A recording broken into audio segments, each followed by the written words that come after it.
जय Shri Krishna. गीताधाम online classes में स्वागत है। आज अपन क्लास 9th का टॉपिक नंबर 7 त्रिभुज कर रहे हैं। त्रिभुज के अंतर्गत प्रश्नावली 7.1 में क्वेश्चन नंबर 1 व 2 हम पिछले वीडियो में कर चुके हैं और ये क्वेश्चन और ये प्रश्नावली त्रिभुज की सर्वांग क्षमता की कसौटियों पर आधारित है और उसमें हमने 3 कसौटियाँ पढ़ी थी। उन्हीं पर आधारित इन प्रश्नों को हमें हल करना है।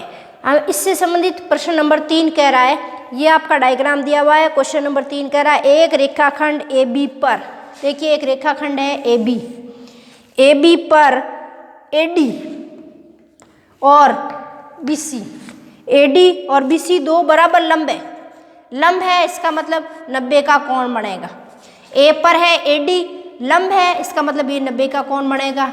और B पर लंब है C, तो कितने का कोण बनेगा? 90 का। लंब रेखाखंड है, दर्शाइए कि CD रेखाखंड, ये जो CD रेखाखंड है, दर्शाइए कि CD रेखाखंड AB को समद्विभाजित करता है, AB को समद्विभाजित करता है। इसका मतलब हुआ इस AB को 2 बराबर भागों में बांटता है। हमें सिद्ध करना है, क्या सिद्ध करना है? कि CD रेखाखंड AB को 2 बराबर भागों में बांटता है। इसका मतलब क्या हुआ? OA बराबर OB, बराबर भागों में मतलब क्या है?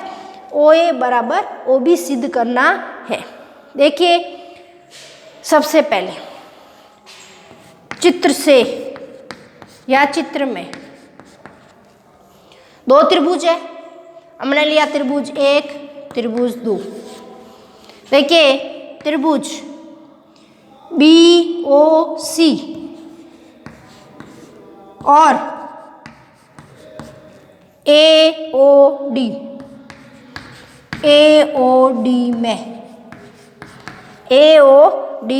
में देखिए कोण A पर कितने का? 90 और B पे भी कितना? 90 का। तो BOC में कोण B बराबर कोण A, कोण B बराबर कोण A क्या होगा? दोनों 90 डिग्री के। किस लिए? रीजन क्या है?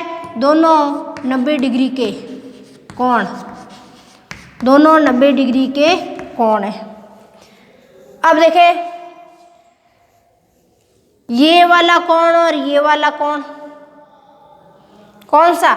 ये वाला कोण और ये कौन सा है? शीर्षाभिमुख कोण। तो ये कोण कौन सा है? AOD कोण। पहले B वाला लिखना है तो BOC कोण, BOC कोण BOC बराबर AOD। किसकी वजह से? हमें मालूम है कि 2 रेखा जब आपस में करती है तो ये कौन से कोण होते हैं? शीर्षाभिमुख कोण। तो जो ये कोण होगा वो ये, क्योंकि एक रेखा ये रही, एक रेखा ये, दोनों जब रेखाएं तिरछी करती है तो ये कोण बराबर होते हैं और ये कोण कहलाते हैं शीर्षाभिमुख कोण। तो BOC बराबर है AOD, किसकी वजह से? शीर्षाभिमुख कोण, शीर्षाभिमुख कोण, मुख कोण से दोनों क्या है? बराबर। एक हमें प्रश्न में दे रखा है AD बराबर BC, दोनों बराबर है, लंब डाल रहे हैं और बराबर भी है, तो क्या लिखेंगे?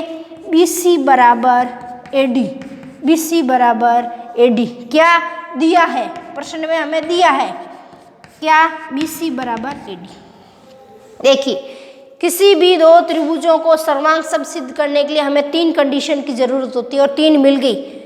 एक कोण, 2 कोण और एक भुजा। तो दोनों त्रिभुज क्या होंगे? सर्वांग सम। कौन सा? त्रिभुज BOC सर्वांग सम का निशान। कौन सा त्रिभुज? AOD क्या है? सर्वांग सम। किस कसौटी से? कोण कोण भुजा, मतलब एंगल साइड नियम से दोनों त्रिभुज क्या होंगे? सर्वांग सम। दोनों त्रिभुज क्या होंगे? सर्वांग सम। अब देखें ये कोण और ये भुजा। अब हमारे पास बचती है ये भुजाएं। इस त्रिभुज की कौन सी? ये भुजाएं। हमने कहा कि जब 2 त्रिभुज सर्वांग सम होते हैं तो उनके बाकी जो बचे भाग है वो भी क्या होते हैं? बराबर। सर्वांग सम त्रिभुज की क्या कंडीशन होती है? सर्वांग सम का मतलब भी होता है माप तोल में बराबर। क्या होते हैं? माप तोल में बराबर। ये और ये बराबर हो गए, इसका मतलब ये वाली भुजा इसके बराबर होगी, ये वाली भुजा इसके बराबर होगी। तो क्या लिखेंगे? हमें क्या निकालना है? OB बराबर OA किस नियम से? CPCT सर्वांग त्रिभुजों के संगत भाग बराबर होते हैं। CPCT नियम पढ़ा हमने, क्या कहलाता है? सर्वांग त्रिभुजों के संगत भाग बराबर होते हैं, CPCT। तो OB बराबर OA। अतः CD रेखाखंड क्या लिखेंगे? अतः CD रेखाखंड, अतः CD रेखाखंड AB को बराबर 2 भागों में बांटेगा, AB को समद्विभाजित करेगा, AB को समद्विभाजित करेगा। यही था आपका क्वेश्चन नंबर 3। क्या होगा? सर्वांग सम हमने सिद्ध कर दिया। जब भी किसी त्रिभुज को सर्वांग सम सिद्ध करना होता है तो 3 कंडीशन जरूरी होती है। 3 कंडीशन आते ही वो त्रिभुज क्या हो जाता है? सर्वांग सम। और हमें मालूम है सर्वांग सम त्रिभुजों के संगत भाग बराबर होते हैं। और ये नियम क्या कहलाता है? CPCT। क्या कहलाता है? CPCT। ये है आपका क्वेश्चन नंबर 3। अब देखिए क्वेश्चन नंबर 4। क्वेश्चन नंबर 4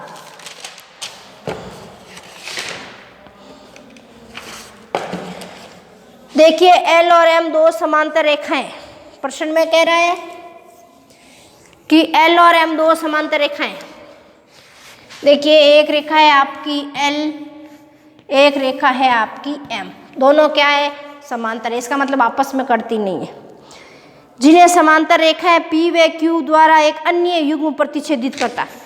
एक अन्य रेखा है P और Q, ये भी समांतर है लेकिन इनको प्रतिच्छेद करते हुए निकल रहा है। ये आपका P और ये आपका Q प्रतिच्छेदित करता है। तो दर्शाइए कि त्रिभुज ABC, नाम दे रखा है इन्होंने, देखें ये है आपका A, ये B, C, D, ऐसा डायग्राम है। अब दर्शाना है कि त्रिभुज ABC सर्वांग सम है CDA। देखिए, ये दर्शाना हमें ABC और CDA, ये दोनों त्रिभुज सर्वांग सम है। ये दोनों त्रिभुज सर्वांग सम है, हमें ये दर्शाना है। देखिए, जब भी त्रिभुज सर्वांग सम दर्शाना है हमारे पास 3 कंडीशन होना जरूरी होता है। देखिए, जो दर्शाना है शुरुआत उसी से करते हैं, चित्र से। कौन सा त्रिभुज? ABC। और कौन सा त्रिभुज? CDA में। अब इन दोनों त्रिभुजों में देखिए, त्रिभुज CDA में देखिए, ये वाला कोण इसके बराबर। ये क्या है? 2 समांतर रेखाओं पर एक तिरछी रेखा खींची जाए तो एकांतर अंतःकोण, ये वाला कोण इसके बराबर होता है। तो यही तो कर रहे हैं अपन, अभी इस रेखा को इंक्लूड नहीं कर रहे हैं। ये 2 समांतर रेखा हैं और ये रेखा खींच दी। ये वाला कोण कौन सा? A वाला कोण किसके बराबर? C के, क्योंकि एकांतर अंतःकोण Z बन रहा है। देखें आप, ये एकांतर अंतःकोण। तो देखिए, कोण DAC बराबर है BCA। ये वाले कोण बराबर आ रहे हैं, तो कोण BCA किस वजह से? एकांतर अंतःकोण, एकांतर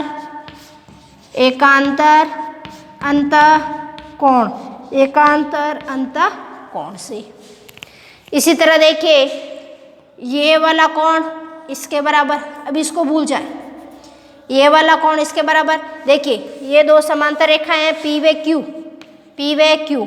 हमने कौन सी? ये रेखा खींची, ये वाली, ये रेखा खींची, तो क्या बन रहा है? Z। देखें, Z बन रहा है। ये वाला कोण इसके बराबर, तो ये कौन है? B, ये कौन है? A। ये आपका B है, ये A है, ये C है और ये यहाँ D है। तो कौन सा कोण बना? BAC।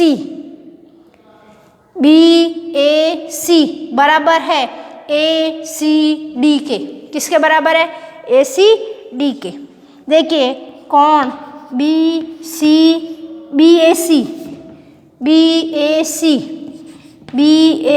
बराबर है DCA किससे? वही एकांतर अंतःकोण, एकांतर अंतःकोण से। अब हम त्रिभुज 1 और ये 2 ले रहे थे। अब दोनों त्रिभुजों में ये क्या है? दोनों में समान भुजा है, तो क्या लिखोगे? AC बराबर CA। भाई AC क्यों लिखा? क्योंकि ये त्रिभुज ABC आ रहा है, ABC, और ये त्रिभुज आ रहा CDA। तो CDA इसमें तो आएगी AB भुजा और इसमें आएगी CA भुजा, इसमें आएगी AC भुजा और इसमें आएगी CA भुजा। दोनों में क्या है? उभयनिष्ठ है। दोनों में एक ही चीज, एक ही भुजा दोनों में काम आ रही है, उभयनिष्ठ भुजा। दोनों में क्या है? उभयनिष्ठ भुजा। तो देखिए 1 2 3 कंडीशन आ गई, तो त्रिभुज हो गए सर्वांग सम। ABC सर्वांग है त्रिभुज CDA। किस नियम से? Angle side. देखिए ये दोनों कौन है और ये भुजा है, एंगल साइड से दोनों त्रिभुज क्या होंगे? सर्वांग सम। दोनों त्रिभुज क्या हो गए? सर्वांग सम।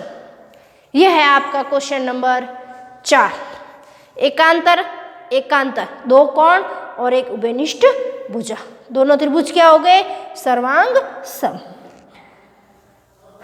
अब देखिए क्वेश्चन नंबर 5।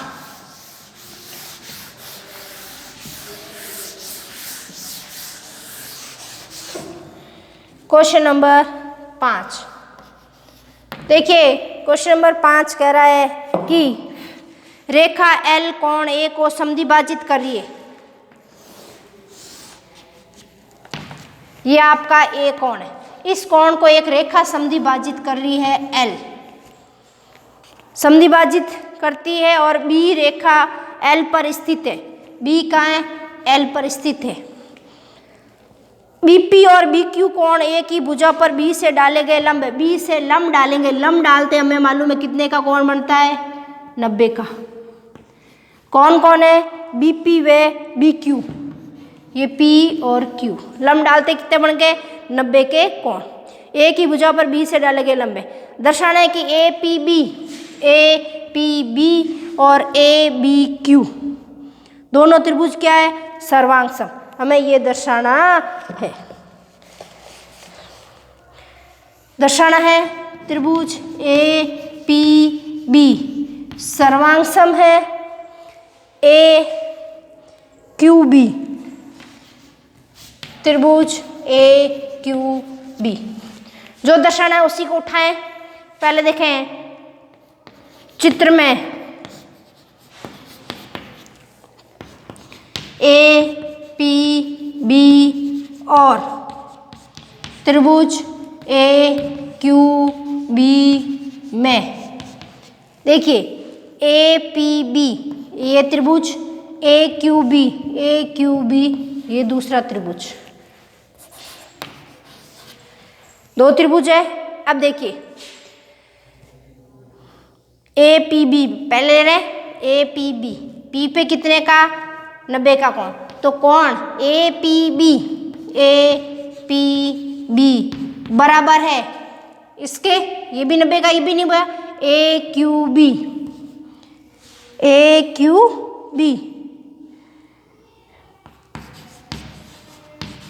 क्या है?